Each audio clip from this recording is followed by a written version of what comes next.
Radyo Bombo! Sa loob ng 60 taon, ang sigaw na ito ay hindi lamang naging slogan. Ito ay naging bahagi ng araw-araw na buhay ng milyong-milyong Pilipino sa buong mundo. Kung paanong ang malakas na tunog ng bass drum ang nagbibigay ng kumpas at ritmo sa isang parada, ang tambol ng Bombo Radio gumagabay sa bawat kalahok upang sabay-sabay na humakbang tungo sa isang direksyon. Ganito ang natatangi at makapangyarihang tambol ng Bombo Radyo na nagsilbing kumpas na Philippine Broadcasting sa loob ng 60 taon. Ito ang naging hudyat ng balita, impormasyon, serbisyo publiko at pag-asa para sa maraming henerasyon. Kapag may bagyo, kapag may lindol, kapag may eleksyon, kapag may krisis, at maging sa mga araw ng tagumpay at pagdiriwang. Naroon ang Bombo Radio Philippines, hindi lamang bilang tagapaghatid ng balita, kundi bilang kasama ng bawat Pilipino.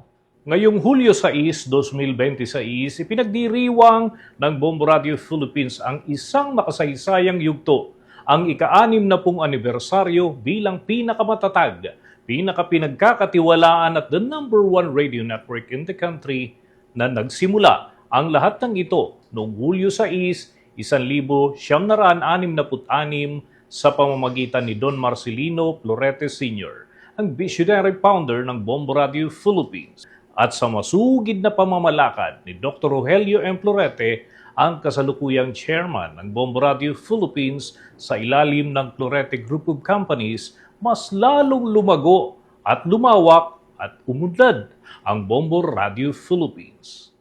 Sa pamumuno ni Dr. Rogelio M. Florete, mula sa simpleng layunin na maghatid ng tama, mabilis at mapagkakatiwalaang impormasyon, isinilang ang isang institusyong mag-iiwan ng malalim na marka sa kasaysayan ng Philippine Broadcasting. Sa kasalukuyan ng Bombo Radio Philippines ay pinamumunuan ni na Dr. Rogelio M. Florete, Chairman, at Margaret Truth C. Florete, President and Chief Executive Officer. Sa ilalim ng pamumuno ni Dr. Rogelio M. Florete, higit pang lumawak ang saklaw at impluensya ng Bombo Radio Philippines mula Luzon hanggang Visayas at Mindanao. Umaabot ngayon ang Bombo Radio sa pamamagitan ng 32 malalakas at ganap na digitalized na AM at FM stations sa 25 pangunahing lugar sa buong bansa. But beyond numbers and technology, the true strength of Bombo Radio Philippines lies in the trust it has earned from generations of Filipinos. Trust built through truthful reporting. Trust earned through a committed public service. Trust strengthened through decades of standing with the people. Ngunit ang Bombo Radio ay higit pa sa isang broadcasting network. Ito ay katuwang sa paghubog ng mas matatag na pamayanan at mas maunlad na bansa. Sa bawat sakuna, ito ang unang nagdadala ng nagbaabagang balita at impormasyon. Sa bawat pangangailangan, ito ang unang tumutugon. Sa bawat pagkakataon upang makatulong, naroon ang Bombo Radio. Sa pamamagitan ng Bombo Medico, libo-libong Pilipino ang nabigyan ng libreng serbisyong medikal, dental at optikal. Mga serbisyong nagbigay ginhawa at pag-asa sa maraming pamilyang nangangailangan.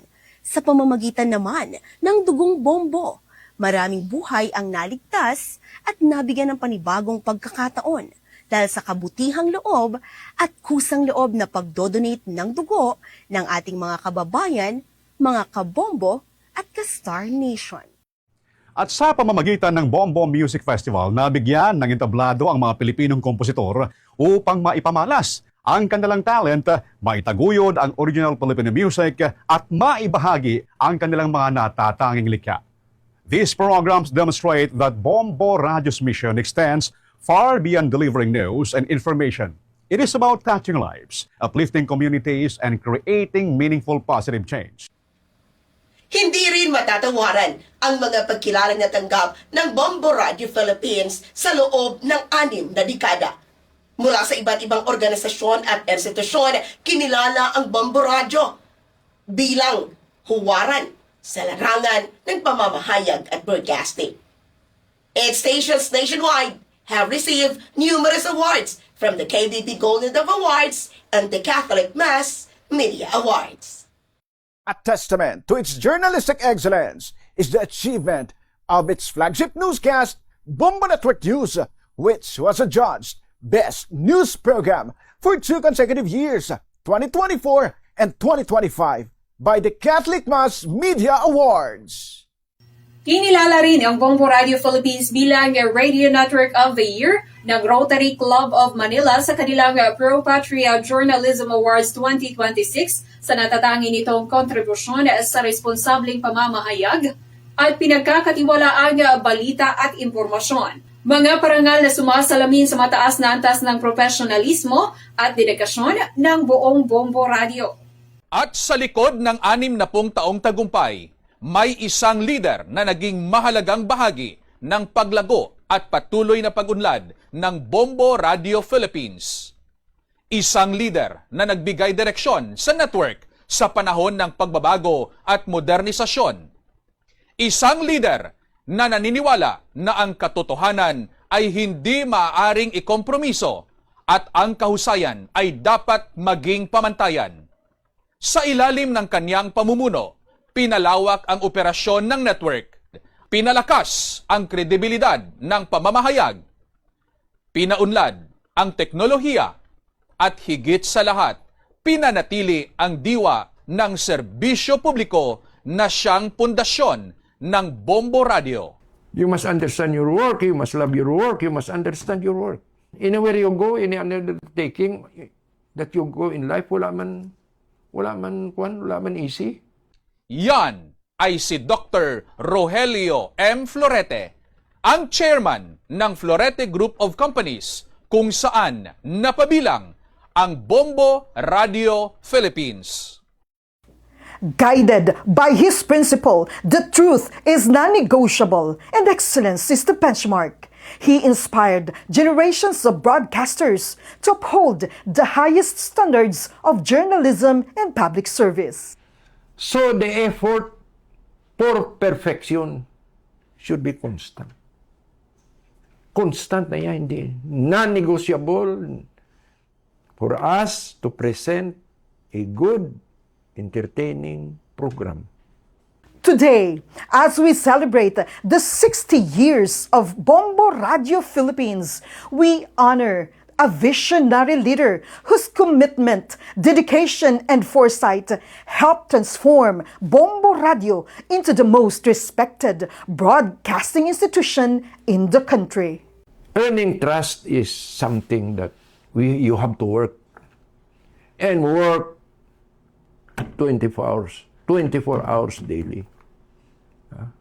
Because like this impeachment,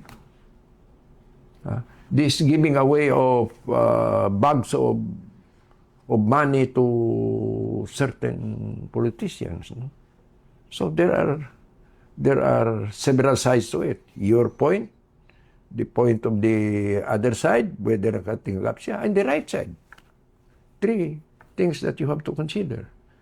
And you have to study the event. So, ongoing yan every day. Ongoing yan. May bagong breaking news, may development, So,